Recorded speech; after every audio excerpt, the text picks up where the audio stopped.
First, it's important to go over kind of what these new names mean. So the WHO, the World Health Organization, recently changed the naming of all these variants because the original names, the numbers, B117, B1351, are difficult for most people to remember, and so they were being commonly referred to by the country of origin, the UK variant or the South African variant. And the WHO really doesn't want any particular country to be stigmatized based on the variant that may have first emerged in that country. So they went with the Greek alphabet, alpha, beta, etc. So that original UK variant, B117, is now the alpha variant, and that's the one that is currently predominant in the United States and has been since about March. But the Delta variant is the one that everyone is concerned about. It emerged in India. And the reason that everyone's so concerned is that, the alpha variant was about 50% more transmissible, easier to spread between people than the original that we first experienced back in 2020. This Delta variant is another 50% more transmissible than the alpha variant. So it spreads very, very easily among people, particularly unvaccinated people. What we don't know yet is whether it also causes more severe disease. There are a few smaller studies that suggest that maybe it does cause more severe disease, but I think we still have to do some more investigation about that. The good news is that vaccination, being fully vaccinated, does still appear to be very effective in protecting people from the Delta variant.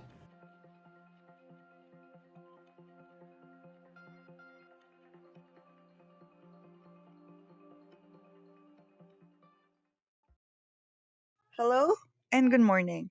Welcome to the virtual flag raising ceremony of SDO Caloocan. I am Alela Riz Eldelara from the Office of the Schools Division Superintendent. Let us all take a moment to stand and sing the Philippine National Anthem, which will be followed by a prayer.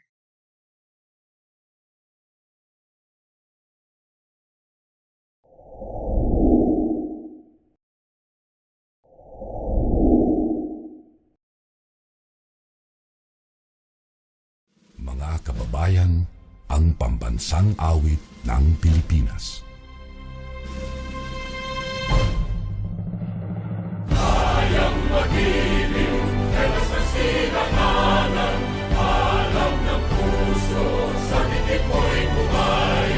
Lupang hinirang, kuya ka ng magiting, sa manluluping, di ka pasisigil, sa nagatak tutok sa simoy at sa langit ang bangaw, ay hinatang tulang awit sa pagkayang minamahal.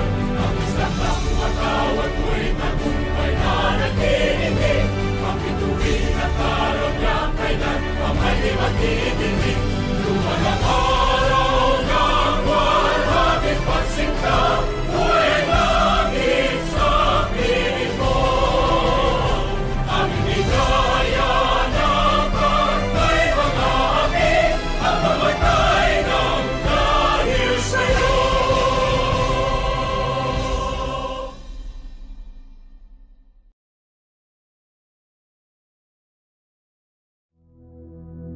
Ama sa langit, inaalay namin ang araw na ito at ang lahat ng aming mga gawain sa iyong harapan.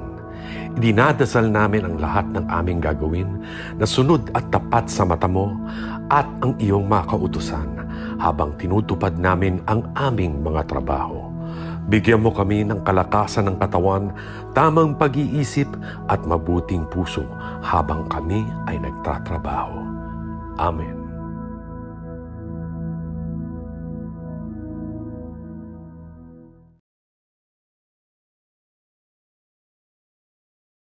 To lead us in the panunumpa sa watawat ng Pilipinas at panunumpa ng Lingkod Bayan, we have Miss Gina Terenal.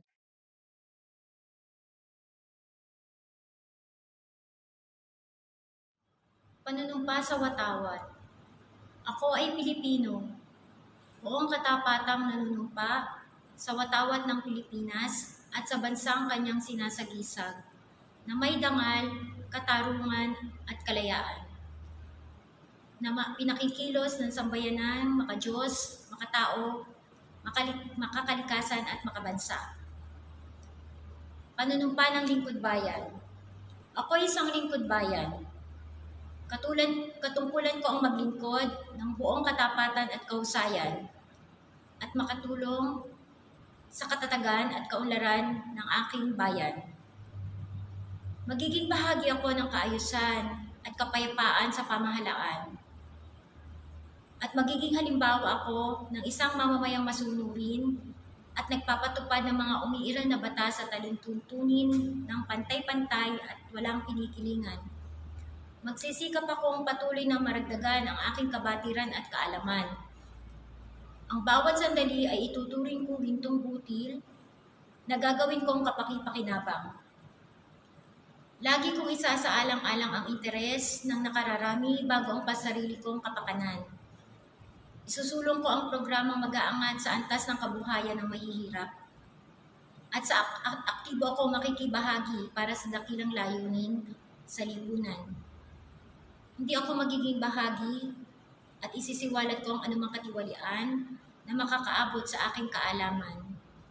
Sa lahat ng panahon, aking pagsusumikap ang makatugon sa hamon ng lingkod bayan. Ang lahat ng ito para sa dakilang lumikha at sa ating bayan, kasihan naway ako ng Panginoon.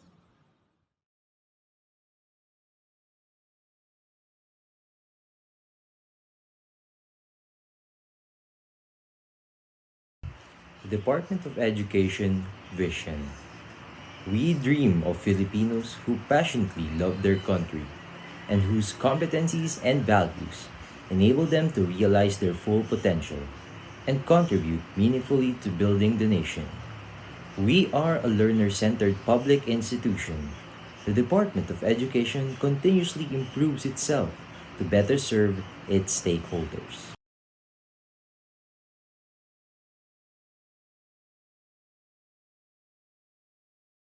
DepEd mission to protect and promote the right of every Filipino to quality, equitable, culture-based, and complete education where students learn in a child-friendly, gender-sensitive, safe, and motivating environment. Teachers facilitate learning and constantly nurture every learner. Administrator and staff are steward of institution, ensure an enabling and supportive environment for effective learning to happen. Family, community, and other stakeholders are actively engaged and share responsibility for developing lifelong learner.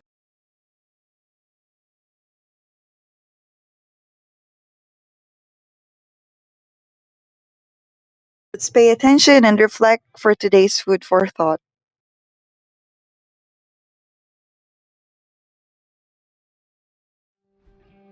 In ancient times, a king had his men place a huge rock on a roadway. He then hid in the bushes and watched to see if anyone would move the rock out of the way. Some of the king's wealthiest merchants and courtiers passed by and simply walked around it. Many blamed the king for not keeping the roads clear, but none of them did anything about getting the stone removed. And so it happened that one day, a peasant came along carrying vegetables. Upon approaching the rock, the peasant laid down his burden and tried to push the rock out of the way. After much pushing and straining, he finally managed. After the peasant went back to pick up his vegetables, he noticed a purse lying in the road where the rock had been. The purse contained many gold coins and a note from the king explaining that the gold was for the person who removed the rock from the road. You see, in life, every obstacle that we come across gives us an opportunity to improve our circumstances. And while the lazy complain, others will create opportunities through their kind hearts, generosity, and willingness to get things done. So see every problem as an opportunity and a chance to become better and to grow.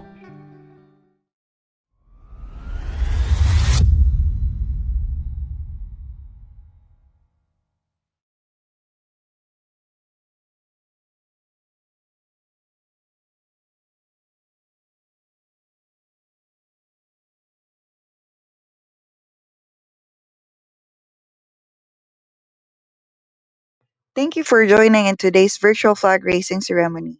Please always wear your mask and get the vax. God bless us all.